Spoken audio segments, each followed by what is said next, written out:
এই তো বিছানায় শুয়ে তুমি সিনটা দেখো, চিন্তা নেই, আমি তোমার বয়ফ্রেন্ডের ক্যারেক্টারটা করে দেবো। হ্যাঁ, অসুবিধা নেই, নাও ওঠো ওঠো, চলো ওঠো।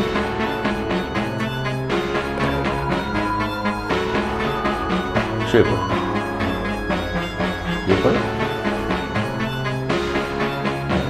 এবার ধরো, শুয়ে পড়ো একদম। নাও এবারে বলো, ডায়লগ বলো, কিছু বলো একটা। বয়ফ্রেন্ড ধরো, প্রথম ফুলসজ্জা রাতে তোমার কাছে এসেছে,